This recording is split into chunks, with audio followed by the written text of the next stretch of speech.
What is up, everybody? It's the Orange and Black Insider Bengals podcast coming at you. It's Wednesday night. That means it's time for John and I to get together, update you on things going on with the Cincinnati Bengals, give our opinions, analysis, and you can take it for what it's worth and run with it. This is a very important offseason for the Cincinnati Bengals based on how 2021 went for them and the trajectory of the team going forward. So we've got a lot to talk about in terms of free agency targets, some draft stuff, all kinds of different things. We're going to focus a little more heavily on free agency this week because that kicks off literally a week from today in terms of the whole shebang, the whole frenzy. And as I mentioned, I'm Anthony Cosenza, joined as usual by the man, the myth, the legend, John Sheeran. What's going on, John? Man, it is a weird 2-year anniversary.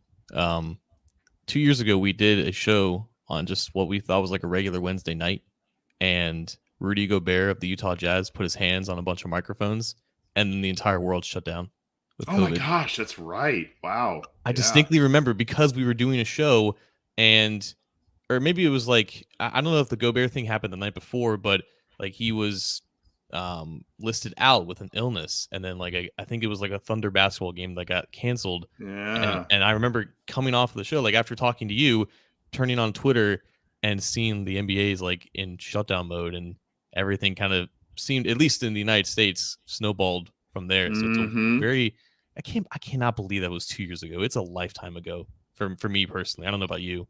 No, it feels like it. I talked a little bit about this on the Monday Happening Headline show that, the NFL made I think you wrote it up on cincyjungle.com, that the NFL has lifted its protocols essentially, still will have testing options and be monitoring folks who are sick and whatnot.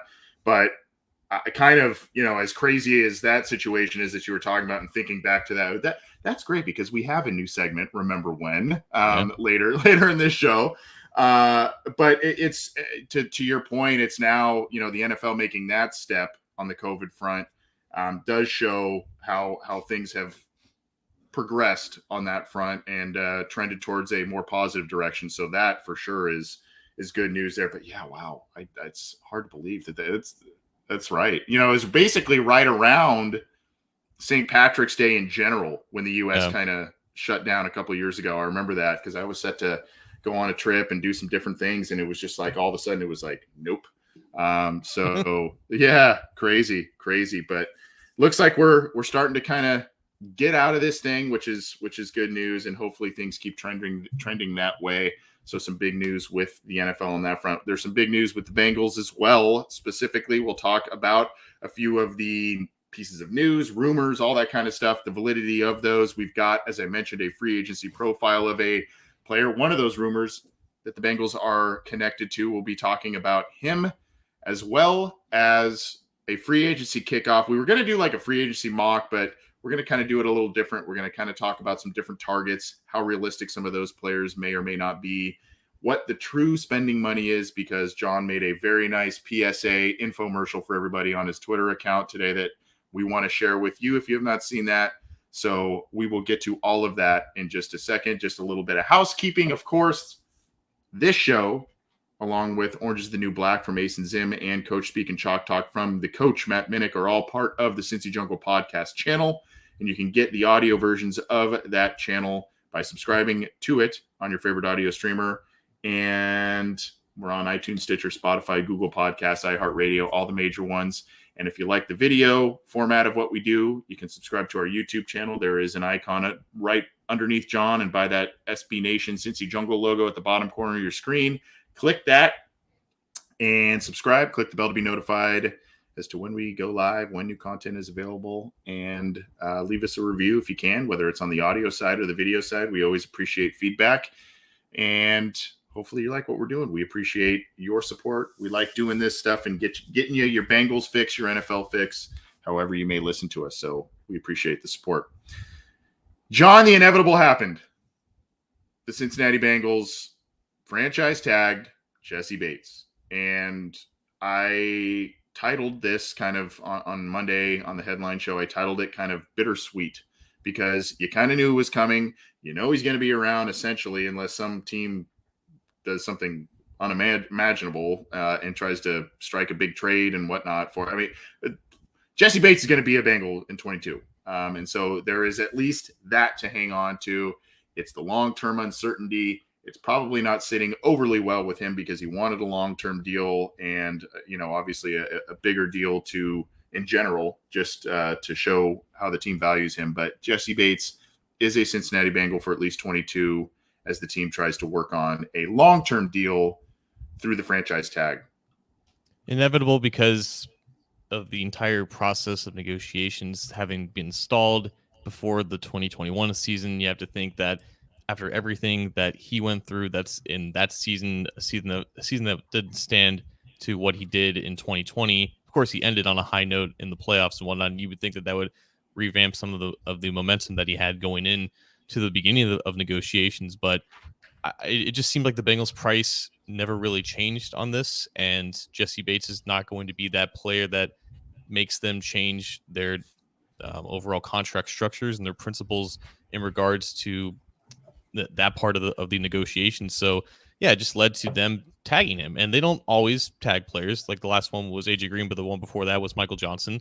And unfortunately, for the most part, the guys that they end up tagging, they also let leave in free agency because that's just the reality of the situation. Very rarely do you see players who get tagged then re-sign with the team a year later. If it happens, it'll happen before the July 15th deadline. And that's important now. It's the final, it really is the final deadline for these two sides to come together on the deal because by July 15th, if Jesse Bates has not agreed to a long-term contract, he is forced to play under the franchise tag. If he plays at all, he can sit out. That is a possibility, but he will probably not want to forfeit $12.9 million. And that's another aspect of this, Anthony, as well. Like Jesse Bates, his salary last season was, I think, just over $2 million because I think he hit incentives with his rookie deal. Now he's making 6 times as much as that. So there's obviously still long-term insecurity, and no one should blame him for having doubts about that.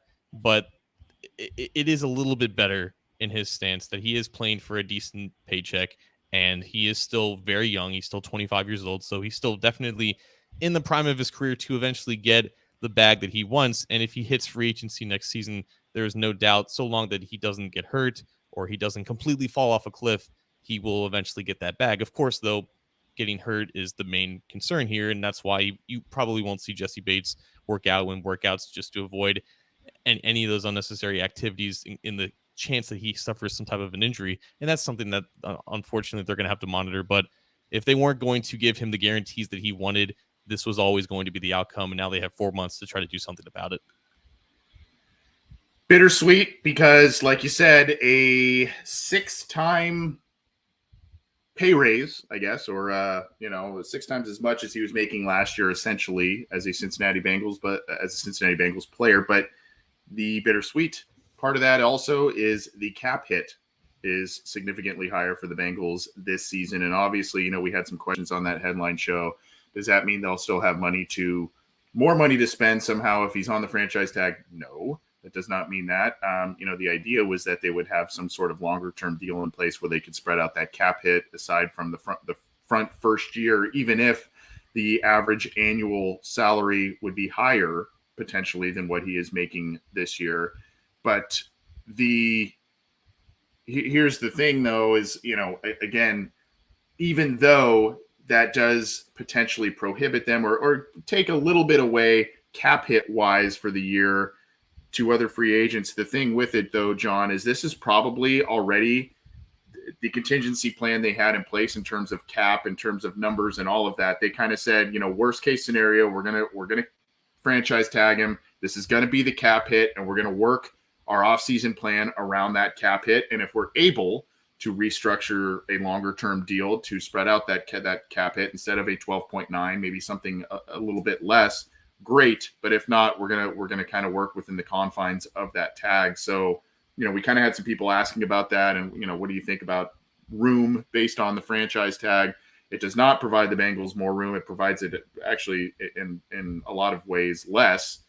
It's just more the fact that now that plan that they've had in place and the fact that they have that tag, that number that they likely planned on all along is officially there. So let's clear some of this up, because you're right. Like, of all the things that they had to plan for in free agency, like Jesse Bates and that tag number, that's something that they were very well aware of. Or they had at least a ballpark idea of how much that would cost. The official tag price, I don't think got released until Monday this week, when I think right after the report came out that they tagged Jesse Bates. But that is something that, you're right, they accounted for in their plans in free agency. And obviously they've been negotiating this for a while now, and it's always been kind of in the back of their minds. But we have to start looking at these contracts in terms of cash versus cap. And I know the conversation has been, oh, if they franchise tag Jesse Bates, then that raises his cap hit compared to what his cap hit would be if they extended him. In theory, yes. For example, like who's the guy? Harold Landry signed like a 5-year deal with the Titans, and I think his cap hit in this year one, is like 5 million, but he's getting paid like something like 19 million a year. Right. So all around the league, the general standard contract, giant contracts, they can have lower cap hits. Like Kenny Galladay is another great example. His cap hit last year was like 4 million. He's getting an average annual value of 18 million. Mm-hmm. It doesn't work that way for the Bengals, because they don't operate with guaranteed salaries. So what they do in their negotiations is that they typically give a lot of cash in year one, but in the form of a roster bonus, which goes onto the cap in the first year. So if Jesse Bates signed an extension, say like 18 million per year, say that is the number that Jesse Bates wanted to hit, he wanted to reach the top of the market and whatnot. If his cap hit was 18 million per year for the Bengals, his year one cap hit wouldn't have been something like 6 million. With the way that they would have structured that, his cap hit still would have been probably at least 12 million on the cap this year, which is lower than the average annual value for that extension, but it's not at that number, right? So the franchise tag, I don't think, saves them that much money, or it Right. doesn't, like, an extension in theory, I don't think would have saved them that much money compared to the tag. But the other side of this is the cash aspect. They're only paying Jesse Bates 13 million in cash this year in general. If they had extended him, they would have paid him probably close to 25, 30 million in year one Mm-hmm. cash. Maybe not that much, but definitely over 20 million in cash. And the Bengals, when they go into free agent planning, they don't think necessarily about the cap. They think about the cash that they have at hand, because, like we talked about with Andre Parada last year, the ratio between cash and cap spending that the Bengals typically have is right around 1-to-1. And the cap for this year for the Bengals, for just any NFL team, is just under 210 million. The Bengals right now, after paying Jesse Bates this franchise tag, their cash commitments is just over 130 million. So they're on track to spend 70 to 80 million more just in cash. And most of that is going to go to free agency.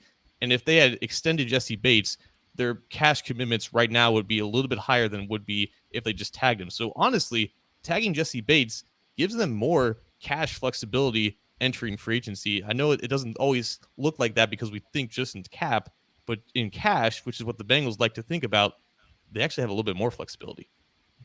Well, Derek Faro in the YouTube chat, who, by the way, is a big fan of yours, saying, thank God John's here, and other comments here. But do you think, he asked the question, do we think the problem is the guaranteed money? Can someone explain how much a player gets if he plays the whole year before he gets hurt? We talked about guaranteed money. I kind of ran through that on the Happening headlines. So, Derek, I know John wasn't on that show, but if you can grind through a John-less episode of the show, we talked about the guaranteed money on that show. But I do think Derek brings up a good question here about the guaranteed money, because that seems to continue to be a talking point with the Bengals and their star players. And we'll move on from Jesse in just a second here. But to Derek's point, giving us the question in the live YouTube chat, do we think Jesse's problem is the guaranteed money? I would assume, because that continues to kind of, that continues to kind of be the talking point.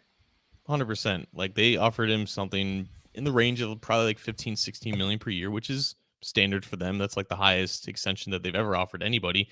And all the guarantee money is in the signing bonus. Maybe a signing bonus, 15, 20 million, something like that. I think DJ Reader got a signing bonus of about 20 million over 4 years. It's about what you would expect, but yeah, no guaranteed salaries. If Jesse Bates gets hurt, they don't have to pay him those base salaries. But of course, the whole motto with the Bengals is, hey, you signed this extension, we developed and drafted you, we want you here for the entirety of that contract. And even if you get hurt, we're not going to cut you halfway through that contract. You're going to see the majority of that money. Well, for guys who know that they can make phenomenal deals elsewhere, it's not the greatest negotiating tactic, because even if they do get cut at other teams, they at least have that guaranteed money in their back pocket, knowing that it's coming to them, knowing that it's going to get paid up front in some cases. So it doesn't always work for some of these guys.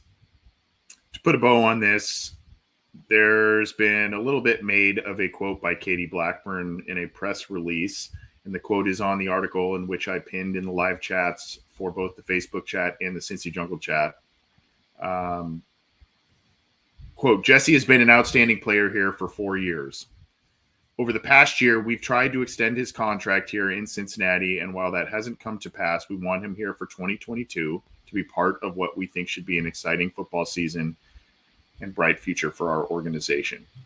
I feel like I kind of took that maybe a little bit differently than some folks. I think some folks read that and maybe saw a little bit of passive aggression in there, or hey, we tried. It hasn't come. It hasn't worked yet. I don't know that I see a little bit of that, but I don't know that that's how I necessarily took it at first blush.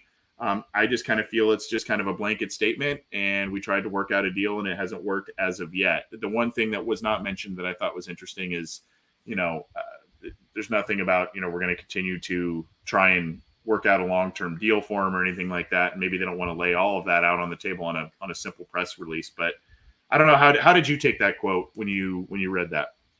Yeah, people really, really overanalyzed this and took it the way that, it seems like they don't really want to extend him now. Well, they've tried now for a year, and neither side has really budged in this regard. So it's honestly at the point where maybe these two sides just don't see eye to eye with this thing. And the ball is in Jesse's court. Like, that offer is there. I think it's going to remain there for July. Like, they would love if he would sign this deal. Like, I think the perceptions now is like, the Bengals don't want to extend Jesse Bates. That's never been the case. They of course want to extend Jesse Bates. They want to extend him at their price. And if it's up to Jesse just to accept that price, and that's coming from me, that sounds very, owner oriented or team oriented. And I try to typically take the player side of this, but at the end of the day, like, the team has their prerogative and they have their price for this kind of player. And we can talk about, they're still behind the times in some of these avenues where they're not offering, modernized contracts and keeping up with the rest of the league. But if Jesse Bates wants to be a Cincinnati Bengal, he can sign that deal, and odds are he will see the majority, if not all, 100% of that deal's value. So he either signs it comes July if he doesn't want to deal with another contract year, or he doesn't. He plays on the tag and probably enters free agency next year. Yeah, there are some benchmark deals to monitor out there, whether it's Simmons in Denver or Jamal Adams. I mean, there's a lot of benchmark deals out there for which both sides could point to.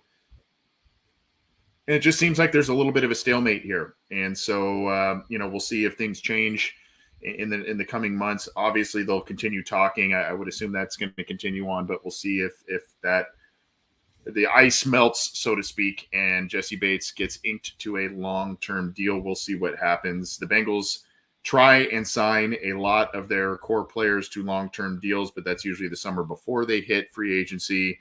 And Jay Morrison put out some great information that I relayed on the headline show in terms of the Bengals haven't had great success in terms of retaining or re-signing in the same season as they tag a player. They have not had great success parlaying that into an immediate extension. I think Nugent was an exception that he signed a deal the year after, that sort of thing. But we'll see what happens with this. But Jesse Bates is franchise tagged for the Bengals in 22. Now, some other rumors that we can talk about a little bit. One that came about, I think this was yesterday. It was a little bit of a pipe dream initially. But now, well, yeah, and we all kind of said, that'd be kind of a nice, that'd be kind of nice. But now all of a sudden there is a report, and you wrote this up on cincyjungle.com. Bengals are, quote, reportedly interested in free agent cornerback J.C. Jackson, who is known as quite a bit of a ball hawk and had a great year with the Patriots last year.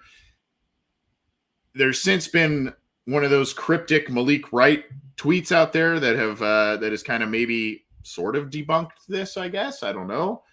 But what do you make of this whole deal, John, in terms of the Bengals reportedly interested in him? This would be a pricey deal. But this is, unlike safety, a position that they value and pay. Yeah, I just want to break news here. John Sheeran is reportedly interested in dating Dua Lipa. Okay, doesn't mean that I'm going to, but I would love to go out with Dua Lipa. The Bengals, I'm sure, love J.C. Jackson. J.C. Jackson wants to get paid at the same rate, if not more, than Jalen Ramsey.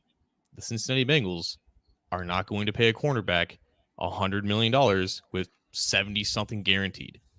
Like JC Jackson has 25 interceptions in his first 4 years. That is the most out of any player in his first 4 years in the Super Bowl era.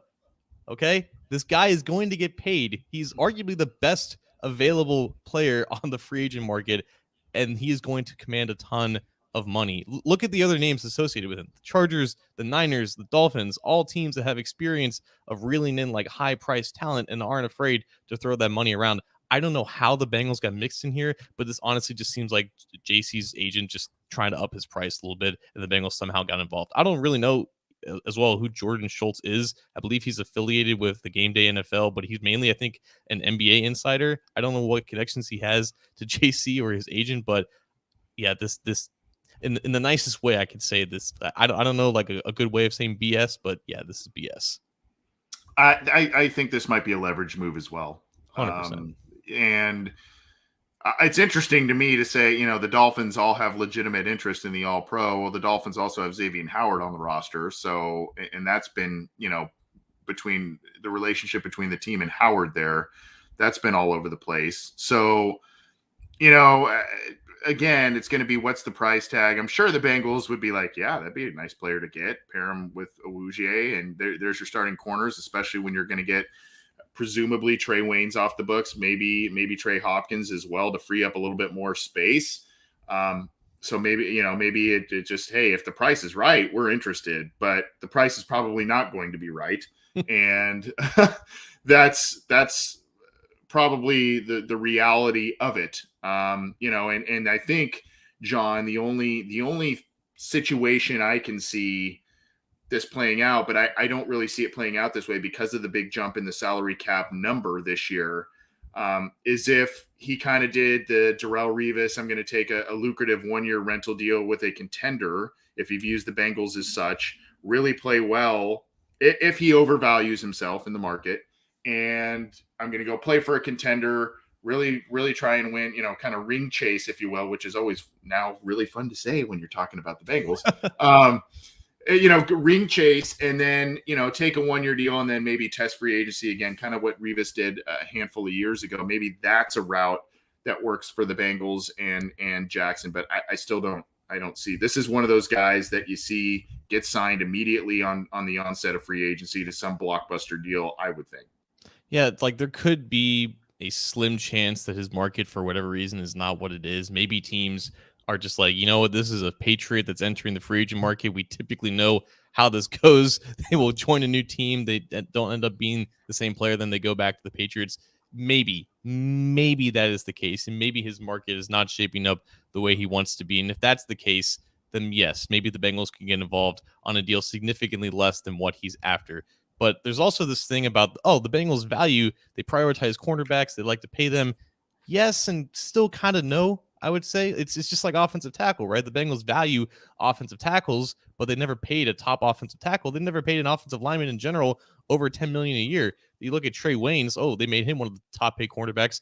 They signed Trey Waynes a day after Byron Jones signed with the Miami Dolphins. Byron Jones got as much guaranteed money as the entire value of Trey Waynes' deal. So yes, they paid Trey Waynes a decent amount of coin, but not even close in comparison to the top paid cornerback at that time. So yes, the Bengals do value cornerback. That's not an incorrect statement, but not at the rate where they would just sacrifice all of their principles here.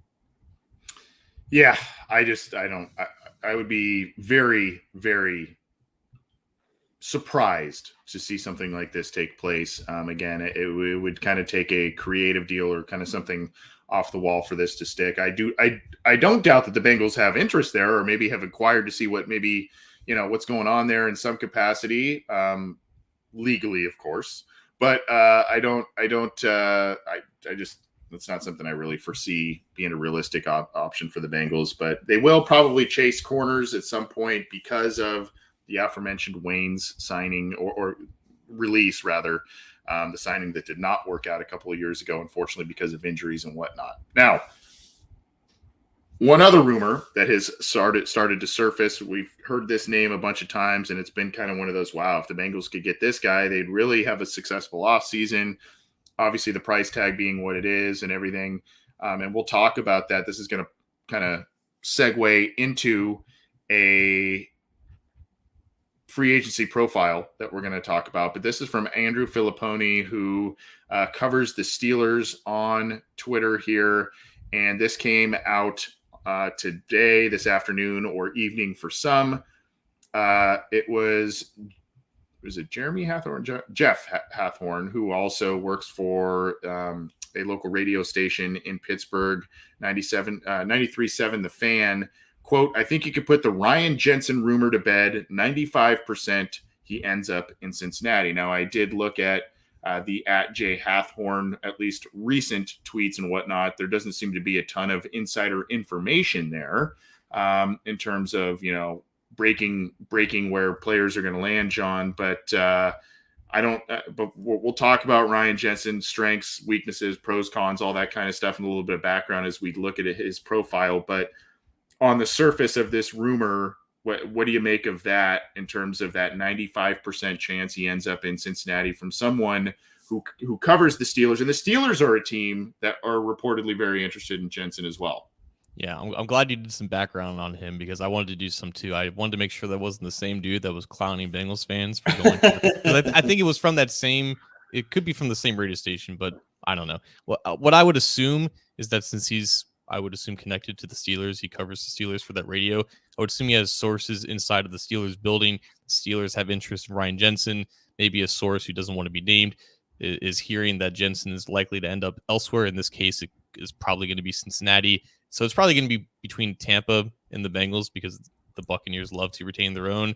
I don't know what their cap situation is now that Tom Brady is going to be retired. I think his contract is still technically on the books right now, and they're in the red in terms of cap room. But like they are going to make a push for him, and they can structure it in a way that they can fit it under the cap. But there is significant smoke with Ryan Jensen in that name in the Bengals. There's now been several reports connecting the two sides and enough to make you believe that is legitimate. I don't really have a comment on the whole 95%. I think that's just it could be what he's quoting from someone inside the Steelers organization who again may or may not have the correct information as to what Jensen's market is or where he's going to end up. But some of these guys are connected more so than others, and I think that just further corroborates what we've been hearing about this name and the whole argument of are the Bengals going to match an offer for Jensen or whatnot. At the very least, he seems to be the guy or one of the guys that they're going to target and at least be serious about bringing in. It seems that is where their interests lie, whether it's Bozeman, whether it's Ryan Jensen. And, last week we did Morgan Moses as a free agency profile for the Bengals here, and there hasn't been really any rumors of the team being connected to him. Moses has since not been franchise tagged as we predicted by the Jets, so he will be a free agent option, and maybe the Bengals pursue that as a right tackle option. But there continues to be rumors of the Bengals being interested in Ryan Jensen. That's just kind of the reality of it. So let's take a look at Ryan Jensen here in terms of a little bit of a profile. There he is. We had a great question in one of our comments, I think, about Morgan Moses asking, how did he do against the Bengals? We'll have to do a little more research on that. But Jensen hasn't played the Bengals in a while. I think it was since Jameis Winston was the quarterback is the last time he had played the Bengals. So there's not really a lot of recent context there. But a guy who had a really good season, oddly enough, entering his 9th season last year as an eight-year guy. He made a Pro Bowl last year, but he's 6'4", 320. He's 30 years old, going to be 31 in May. Again, he's entering his 9th season, much like, there's just issues with age potentially. Went to Colorado State Pueblo. He had a pretty good PFF score overall last season, 70.3. I think Morgan Moses, we had said, was in the low 70s as well, if I remember correctly. So, I mean, these aren't guys that are, the top of the PFF list, but they're solid.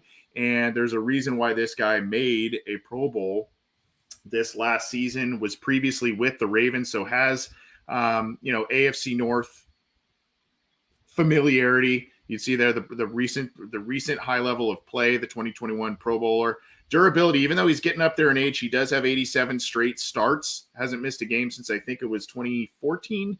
Known as a good leader, and then does have some outside zone familiarity. You can see the 19 to 28% that's based on the kind of personnel that that Tampa was running there. The 28% was at the high end of things in terms of Buccaneers run plays. Again, the age, he's going to be 31 by the time he would suit up potentially for the Bengals. Appears to be price issues in terms of how much the Bengals would maybe be willing to pay him, and so that would probably be one of the only things that would prohibit him, as we talk about how the Bengals structure contracts, etc. That may be one of the only things that prohibits him from being a Cincinnati Bengal, John. And then, of course, there are a lot of kind of coinciding with the price issue. There are a lot of teams reportedly interested in his service. So and a lot of those teams, I think, are in the AFC North. So I mean, there's some interest there, which, and then you kind of also go along with the price. Does the age, does that PFF score, all of that, does that match a mega contract that would probably need to be given out to a Jensen for a position that the Bengals haven't paid regularly in center? So your thoughts on him and his fit with the Bengals, reality of him being a Cincinnati Bengal going forward?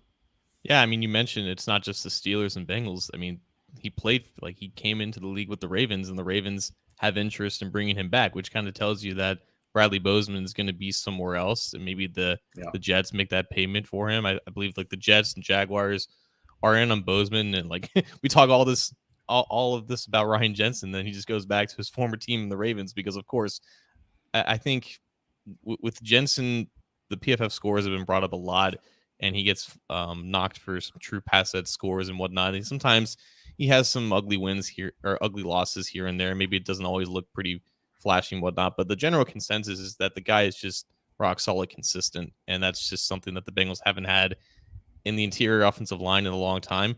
I'm a resident Trey Hopkins stan. I think he's a great player for just how he came into the NFL and where he's developed to now. But like, even though Trey Hopkins has some good things going for him, Ryan Jensen's just a step above him, and that may not be reflective in the PFF grades, which I think hold a ton of validity. But you watch Ryan Jensen, the football player, and you just know that he's a very good player, even now entering his 30s, which is why teams are reportedly willing to pay north of 13, 14, even $15 million per year for him. There's not really a scheme that he doesn't really fit. There's some minor concerns with him, fitting in like a wide zone scheme because he's not the ultra uber athlete that a guy like a Jason Kelsey is. But Frank Pollack wants quote unquote glass eaters. Ryan Jensen eats glass for breakfast, lunch, dinner, dessert. Yes, he does. He's the nastiest He's one of the nastiest blockers in the game. Just look at him. He like that guy is not tough, or he's not tough. Just looking at the guy, like you know exactly what type of tone that he sets, and it's a very fierce one. There's some validity to being a leader on a Super Bowl team, having that relationship with Tom Brady.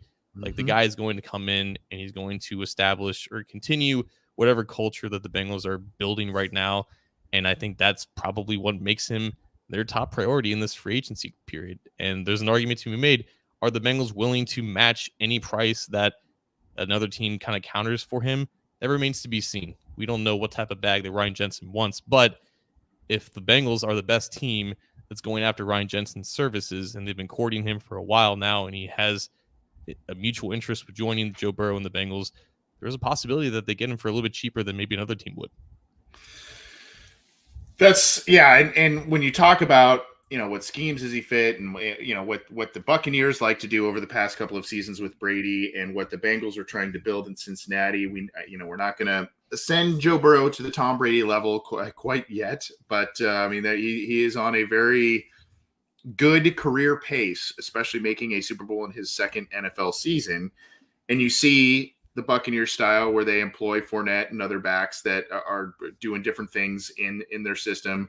You see before Antonio Brown became Antonio Brown once again this year, potentially, and whatever side you want to take with the team or him or whatever. Before all of that, you had Godwin, Brown, Mike Evans. The Bengals have T. Higgins, Jamar Chase, Tyler Boyd, right? I mean, so there's a lot of similarities, and there's a lot of offensive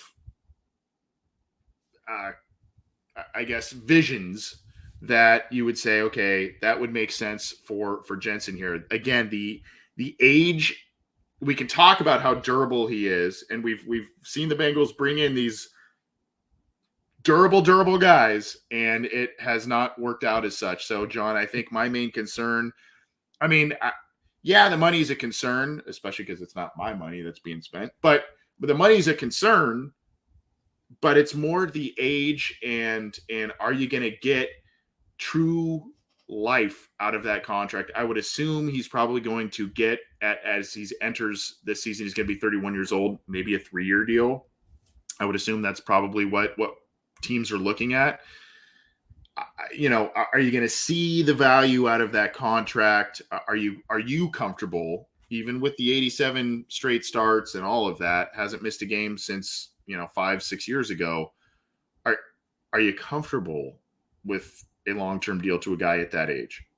Yeah, the interesting thing to me is, I mean, yes, he came from the Ravens, but I feel like he wasn't a known player for them when he was there, and then the Buccaneers out of nowhere gave him like a 4-year, $42 million deal. His rise to that deal is actually very reminiscent of Trey Hopkins. He had, if I'm counting this correctly, 6 contracts with the Ravens, and all 6 of them expired at some point. Like, he was on the practice squad, he was waived, he was a street free agent, he was an exclusive rights free agent like twice. I don't know if he had the injury issues that Hopkins did, but the point is, he came into the league at 23 years old, but he didn't actually start playing until like his mid to almost late 20s. So yes, he's 30 years old, and yes, he's been in the league since I believe 2013.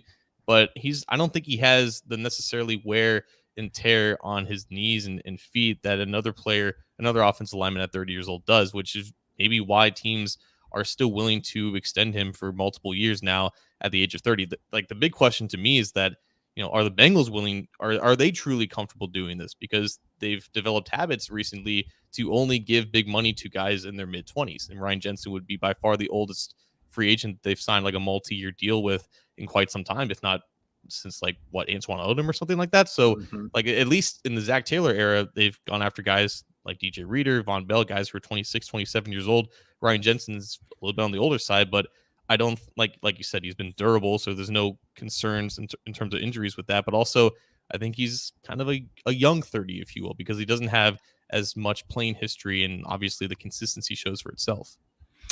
It does. I think it would be a very exciting move for the team. There would be some risk to it. I don't know.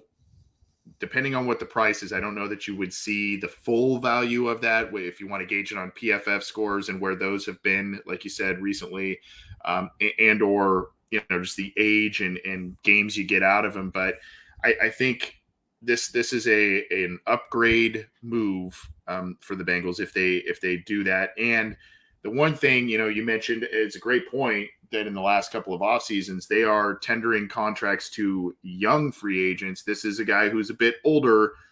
That kind of says we sense the championship window is continuing to be open here, and we got to seize this. We got to get a guy who is valuable, and of course the leadership aspect and all of that. We got to get a guy to help anchor the middle of our offensive line, even if it's for 2 years, 3 years. And he seems to be the guy to do it. And we'll see if the Bengals land him, but there is no shortage of rumors of them being connected to him and or interested in him for sure. Yeah, and I think obviously they recognize that interior offensive line is a clear and obvious weakness, and we know that they have an inhibition about paying guards, so maybe this is just their compromise. Maybe if they believe that they get a top-tier center to fill out the middle of that offensive line, then things will start trending back upwards, and maybe they can get some development at guard. Like, obviously, another solution would just to be pay guards and whatnot, but if they're compromised, if they're meeting halfway is to pay a center, then they see Jensen as the best option. And maybe if there are other potential options, if there are other top centers available on the market who are a little bit younger, maybe that's where their attention would be. But this is kind of the playing field that they have. It's either him or Bozeman, and at this point, you have to think that one of them is going to be a Bengal. And maybe like Bozeman is going, because he's younger and he has maybe like his best days ahead of them. Maybe that's why the Bengals are focusing on Jensen. Maybe Bozeman will get more real money and he will attract the likes of the Jets and Jags who are willing to pay that. Yeah, that's a good point, but we'll see what happens. I'm with you. I don't like to assume, but I am under the belief. I'm just avoiding the word assume. I really do think that one of those two guys are going to be pushed heavily for and or become a Bengal, either Bozeman or Jensen.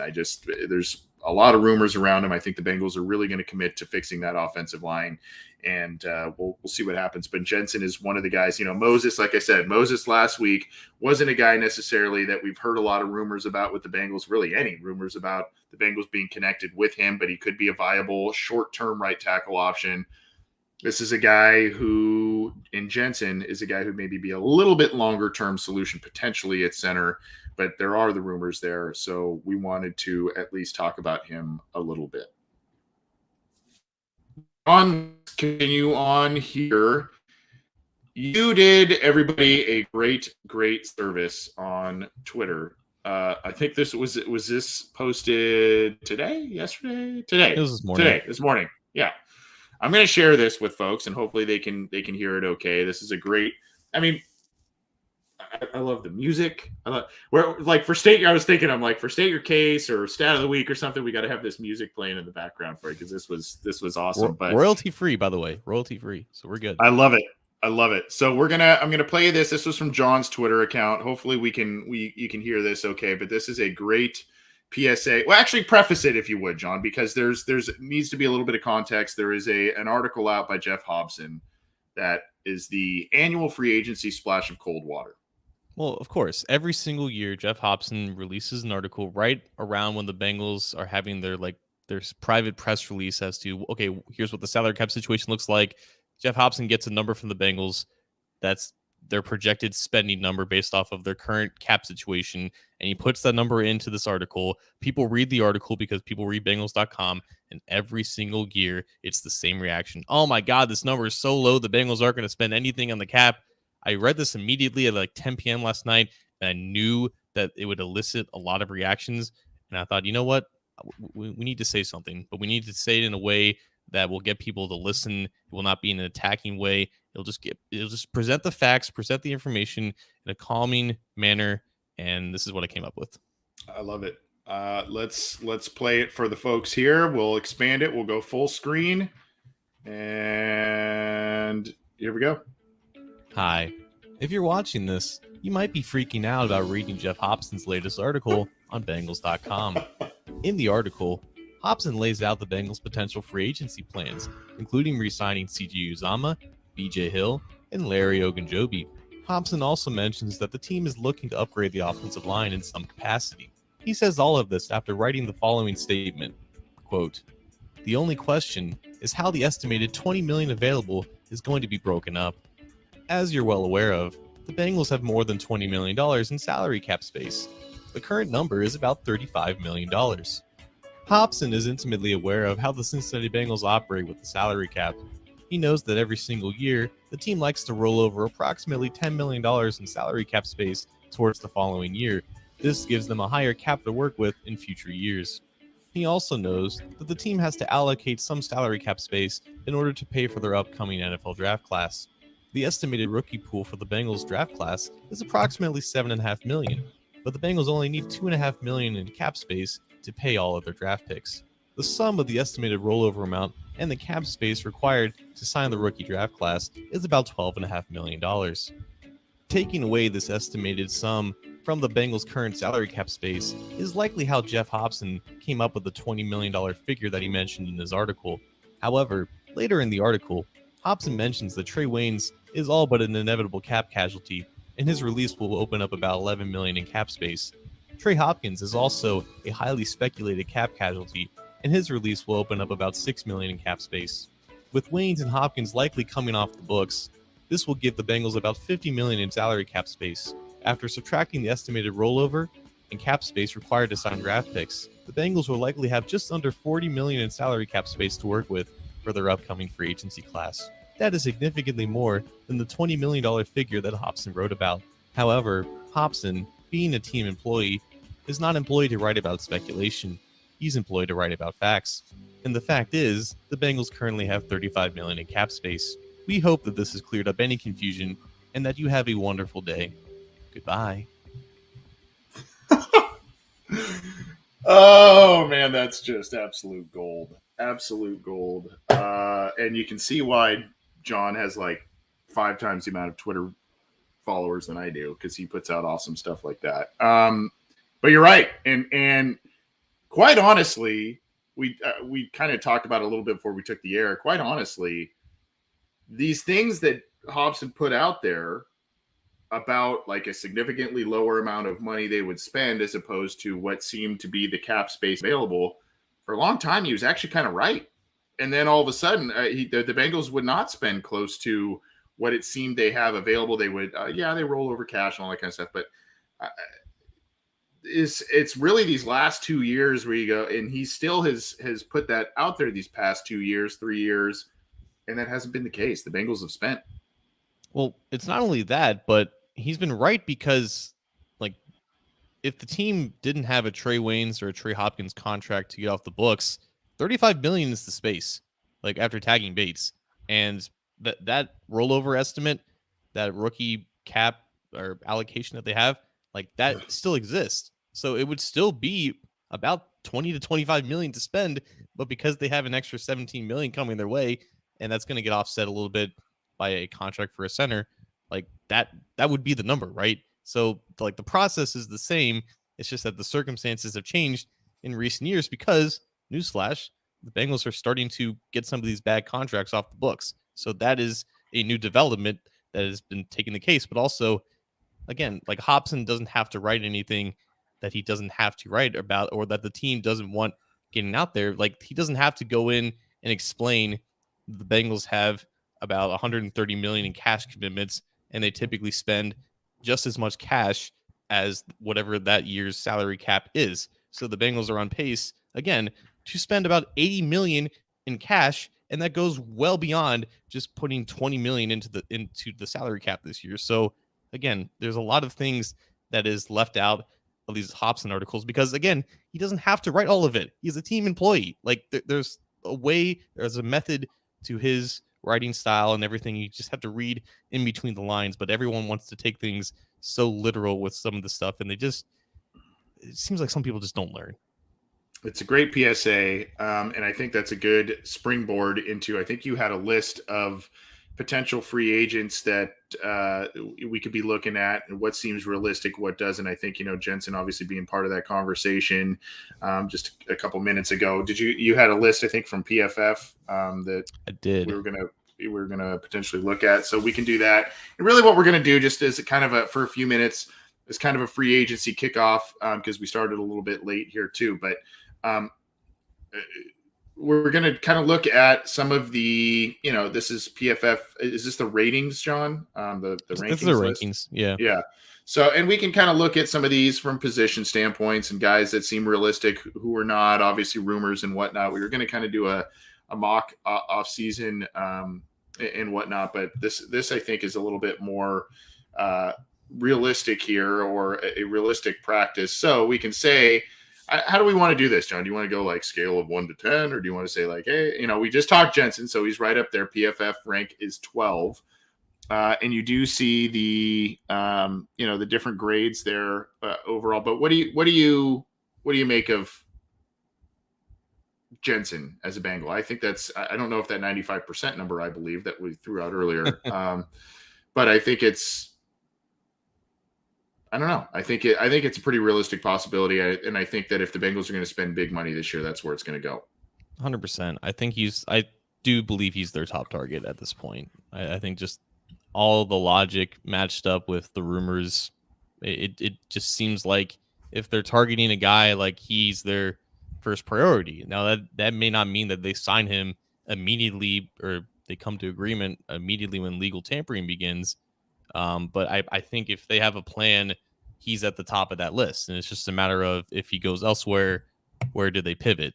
Do they pivot to maybe a top tier guard? Maybe that's the thing. If they don't get Ryan Jensen or Bradley Bozeman, if both of those guys leave, do they pivot to a guard on this list? Like Brandon Scherf, he's expected to get, PFF's projecting him 16.5 million per year. Could be like this is the first time he's entering the open market, but maybe a Laken Tomlinson is in the equation. Like he's been linked to the Bengals, I think, very briefly, maybe once or twice. There's the connection with their new linebackers coach, James Betcher.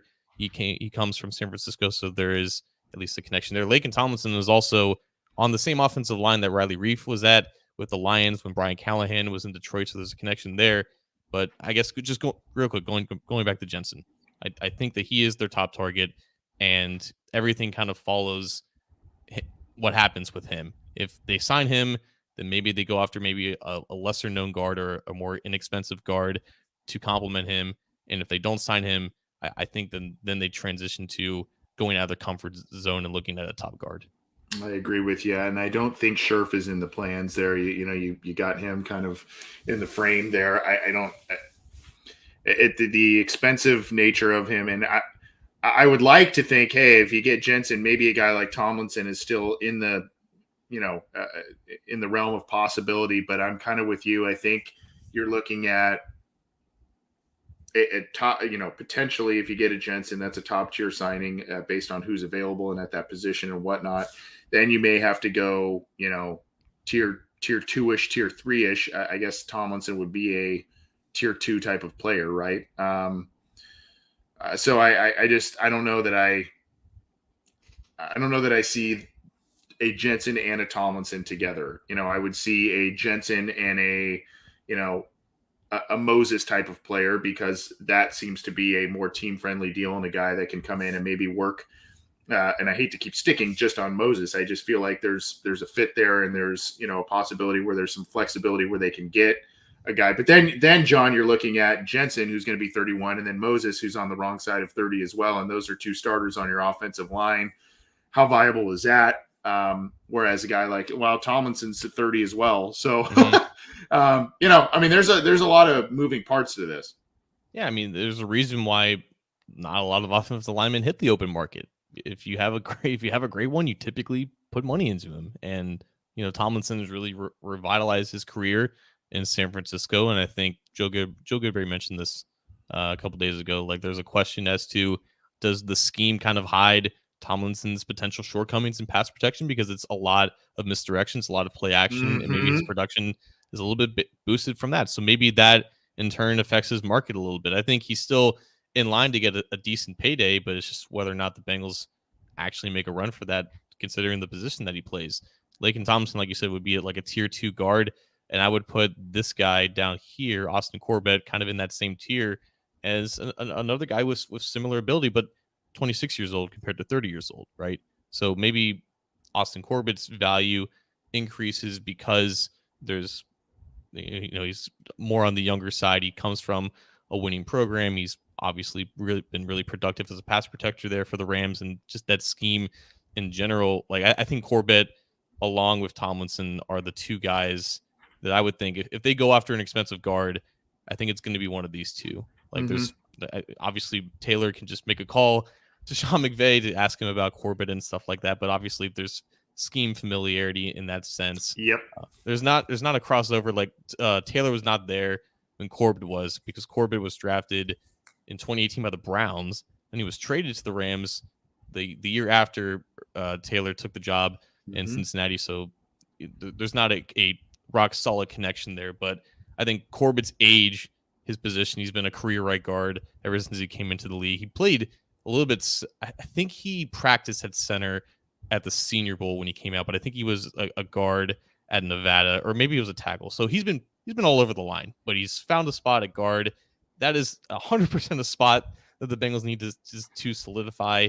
If his price doesn't completely balloon over like the $15 million range, I think he is a guy that they pivot to if they don't get Jensen. But again, Anthony, if they sign Jensen and they sign a guy like Tomlinson and Corbett, those are going to be high cap hits. If we're talking about the way that the Bengals structure contracts, and that is basically all of their external free agency money. Like, it would just be those two guys. And maybe some fans would be down for that, but that's not typically how the Bengals do business. It's not.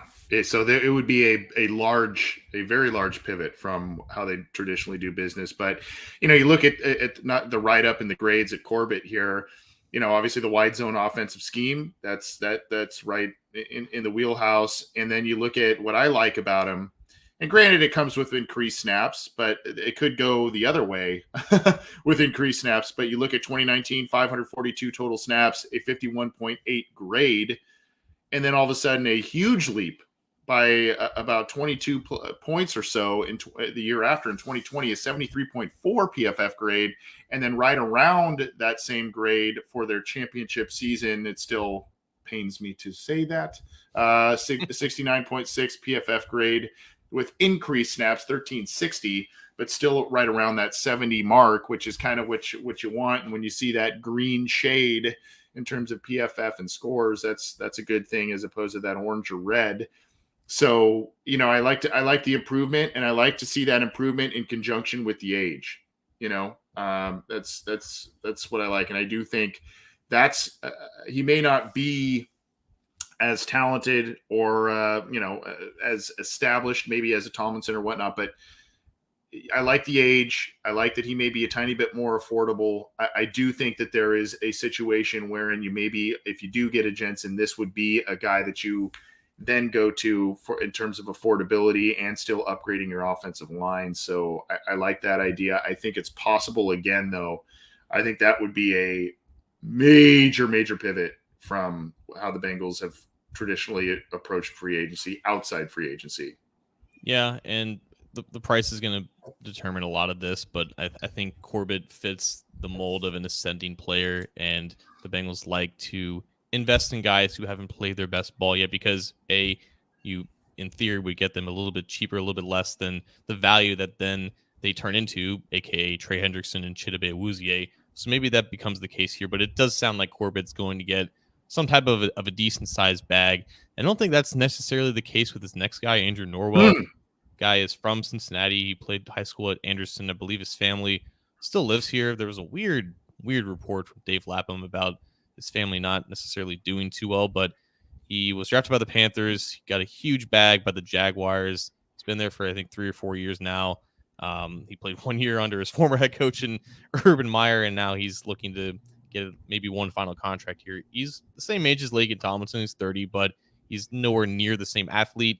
He's not necessarily a scheme fit for in terms of run blocking, but the guy's just been a rock solid pass protector for many years at left guard. I don't know if he would switch to right guard. I think if you sign him, you play him at his natural position where he's been at his entire career. But for a guy who potentially could want to come back home for maybe a little bit less compared to where else he would get, and also just to play for a contender, I don't think the Panthers were any good when he was a contributor there, maybe outside of their Super Bowl run.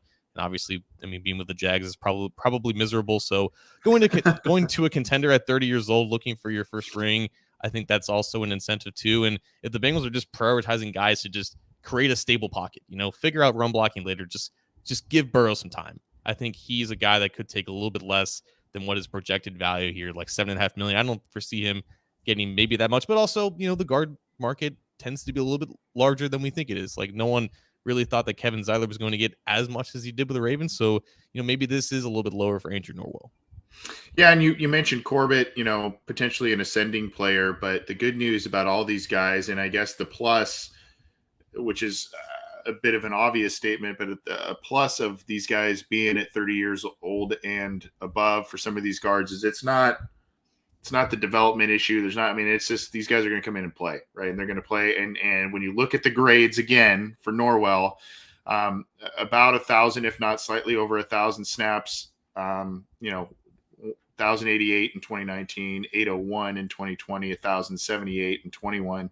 I mean, you're getting mid to high 60s in the PFF scores. That's not outstanding, but it's solid. And like you said, he's been a good pass protector. Run blocking's been a little bit lesser down the pecking order for him in terms of performance than pass protection. But the name of the game this year in this offseason for the Bengals, as you mentioned, is at least giving some semblance of a decent pocket with some form of regularity for Joe Burrow to let him do his thing. And again, this is one of those things where you go, well, maybe that doesn't move the needle a ton, but it's an effective and potentially more affordable option to pair up with Jensen. But then you got, potentially a little bit of an age issue with both those guys starting on your offensive line.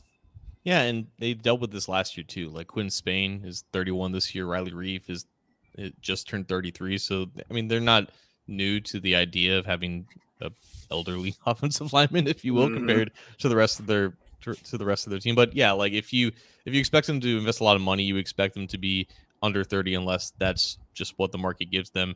We have a comment from Randy E. Green, Armstead, and like 7 exclamation points.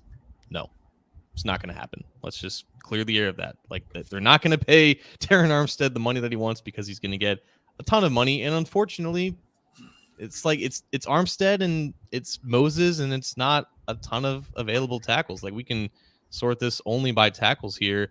And outside of Armstead, like Orlando Brown was franchise tagged. He wants a long-term deal with the Chiefs. Dwayne Brown, it's going to be 37. Like, who knows how Yeah. good he's going to be for this long. Moses, like Anthony mentioned last week, is a very stable option. Eric Fisher is reportedly not going to re-sign with the Indianapolis Colts, but he's a left tackle, and who knows if he's enough to move Jonah Williams off of that position. Trent Brown is a really interesting variable here. Like, I know he's still young and he has been productive with the Patriots, but that's just a known risk now. Having him gone to the Raiders, not been a good player for them, and then going back to the Patriots and being solid, it just seems like something that you should probably avoid. And then it's Riley Reif and a bunch of guys who are probably less than him. So, Anthony, like, it kind of does seem like it looks to be the interior that the Bengals are prioritizing, and then it's just unfortunately kind of pushing tackle maybe towards the draft, or maybe just relying on the guys that they have on the roster.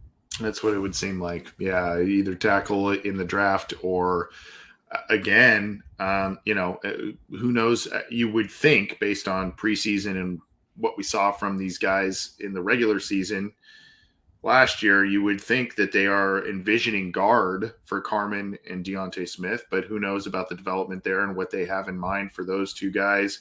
I don't think at this point, based on what we've seen, Hakeem Adeniji, Fred Johnson, any of those guys are going to be developmental guys that are going to be your starting right tackles at this point. The sample size, while it's relatively small, it's there, and I think you either go for a rental option here, and then I still think, even if the Bengals go with if the plan is we're going to get a tackle high in the draft, whether that's first round or second round, I still think they look at one of these rental veteran options, whether that's bringing back Reif, whether that's Moses, whether that's someone else there. I think they want a veteran presence there for the right tackle spot potentially. Yeah, and they don't really have that on the roster right now, so it's just a matter of, is the guy going to take a deal that Riley Reif took, because they're not going to pay anywhere close to what some of these top tackles want. So let's just kind of wrap this up here, because free agency is a week away, and we're going to find out how much this Bengals offensive line has actually changed. So let's just both give out 2 names that we think are going to be Bengals, and maybe let's attach like some type of a confidence meter as to how confident you are that those 2 guys are going to be here. So if you could name 2 guys that you think the Bengals are going to sign on the offensive line, who would they be, and how confident are you in that? Well, initially, I wasn't very confident in the Jensen situation, but it just seems that more and more smoke is there. So, I would say, but we've also seen the Bengals engage in these talks and these interests, and all of a sudden there's, they're going to sign this guy, they're going to sign this guy, and then all of a sudden the contract breaks down. Remember the whole, who was it, Shaq Barrett a couple years ago? So there's all kinds of different things that happen where you think they've got these guys in the fold, but I tend to think that they are really, really heavily prioritizing offensive line. I think a really sound move would go with Jensen and a guy like Corbett that would move things. But I'm going to say, I'm going to stick with my guy Moses as a rental tackle option. And I'm going to say I'm about 65%, 70% sure that's an option they look at and get done. And then I think the Jensen deal, I'm pretty confident in that at this point. I'd say about 80%. Those are the 2 that I see that can potentially come in, help you right away. It brings some veteran stability. And even though they're up there in age, the durability is there for both of those guys, which is nice. And I guess I'm a little partial to them because I did my free agent profiles on them. But I see those as being really viable options and options that are also financially feasible for the team. At least Yeah, Moses. I think I'm also in agreement with Jensen here. Not for the sake of like, oh, I really hope this happens. Like, I just think that is the guy that they're targeting, and they kind of have these guys every single year now when they're active in free agency, and it does seem like Jensen is the guy. If he doesn't come to the Bengals, I think he's probably going to stay in Tampa Bay. But like, who knows what that situation is right now? No one knows who the quarterback is going to be. Jensen's already won a ring there. He's been paid a ton there. If I were him, obviously I would look at the Bengals as the chance to kind of can prolong my career in an offense that passes the ball a lot, and playing with a great quarterback that is reminiscent of Tom Brady in some sense. So I think they have enough to lure Jensen in, unless he gets a deal that's completely unforeseen, and good for him. Go chase that bag if that's available. But I think they will end up signing Jensen. There's just too much attached to it. And on top of that, you would like to see them get a top guard to go with him, but I don't think that they're going to be financially willing enough to do that, which is why I kind of lean towards this guy that we're seeing on the screen right here, Mark Lewinsky from the Indianapolis Colts. Just a stable, solid right guard. Nothing too bad or great about him as a player. He's about the same age as Jensen. He's going to turn 30 this year, but just a guy that won't break the bank at that position. Like, they're going to pay a little bit more probably than what they paid like Clint Bowling, but I just think at this point, in a year's time, you're negotiating with Joe Burrow on a mega extension. You don't want to enter those negotiations after he was sacked another 50 times or whatnot, or maybe something bad happens again. I think they just realized that they kind of have to fix this now, and it starts with building from the inside out, pushing tackle down to the draft or for one of these development guys. I think Lewinsky and Jensen, two stable veterans to fill in two spots that they absolutely need. Maybe bring back Quinn Spain on like a 1-year deal to compete with Jackson Carman or Deontay Smith at left guard. But Jensen, Lewinsky, just create 2/3 of a stable pocket inside. I like it. Yeah, not a name that I think a lot of folks would readily be like, oh yeah, I know him. But again, just steady, and that's kind of what you need a lot of these spots. I mean, it's you got to bring that steadiness on the offensive line. So yeah, I'm in agreement with you. I don't know that I see a true multiple swing for the fences type of situation on the offensive line. And as a couple of people, Stephen McCoy and Leroy Thomas in our live chats here, what about our own guys? I mean, that also, I mean, we're talking about outside guys only here, with the exception of Spain. I mean, you still have the two interior defensive tackles that the Bengals are got to weigh, Ogunjobi and Hill, and then you've got Uzomah, you've got others in the mix that they want to keep. I would assume some, most, or all of those guys set to hit the free agent market.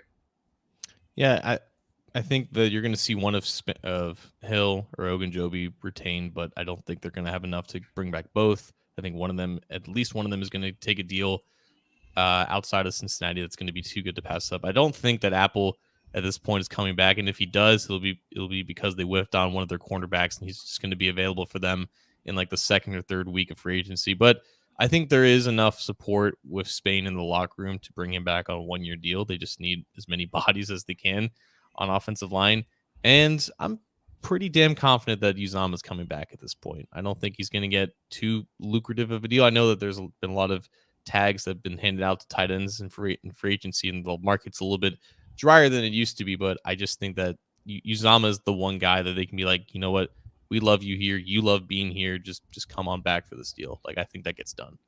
I do too, and I think he's got a soft spot for the team, and everything that happened last year, he was a big catalyst of it. So, and coming off a career year for him too, which is excellent for him. So, and he's another fun guy in terms of a story with the how his career trajectory has gone with. We talk about Trey Hopkins and how he's bounced on and off the roster and all this kind of stuff. And then, you look back at CJ Uzomah, and he didn't even have a position coach at Auburn when he was working as a tight end. That was kind of the funny thing with all that.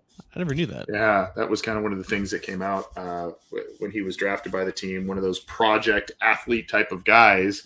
and has carved a nice niche for himself in the league. And I think he wants to maybe run it back. We'll see what happens there. But there's going to be a lot of stuff to talk about next week. We're going to probably try and get Andre Parada on to get some salary cap information and whatnot. So we'll try and get him on along with some other guests. We had all kinds of other plans tonight, but we went extra long. So we're going to start wrapping things up here. We'll push off, I think, just for the sake of time, we'll push off a new segment that we had in mind. We'll push that off for either next week or the week after, depending on how things go. We've got a long off season ahead and an exciting off season ahead. So let's drop the mic and get out of here. John, what do you got for us? I was about to say that when we were going through those guards, like what a scene it would be a year later for Trey Turner to come to Cincinnati. Oh, man. Who, Trey? Yeah. How about that for a remember when, Great Barrier Reef. You got Galladay, who, Trey. What is the next? How does Ryan Jensen not have a hashtag yet for the Bengals? How's that not trending yet? What would that be? I don't know. I'm not. His name just doesn't work, There's something catchy to kind of cut the. Yeah, that's all I got though. I just remember that. Yeah, man, and he kind of was up and down last year with the Steelers. Anyway, he was up and down last year. What was it with the Chargers? Right, the year prior with the Chargers, I think. After having a great run, a great start to his career, and then kind of was up and down last year. And that's here's the thing too. And I guess this is my mic drop a little bit. We're talking about a lot of these prospects or free agent potentials, these free agent guys on the outside. Be aware that the Bengals, the Ravens, and the Steelers may be in contention for the services of some of these guys, because those teams are all looking to, obviously, they got to figure out what works best for the respective schemes and whatnot, but there are already a lot of players being linked to these teams together. Bozeman's out there now for the Ravens, so they're going to probably look at him and other centers, Jensen, etc. Trey Turner's now a free agent guard, so obviously, and Pittsburgh is in the midst of retooling their offensive line. So do not be surprised if there is direct competition between some of the offensive linemen in free agency between the Bengals and their AFC North rivals.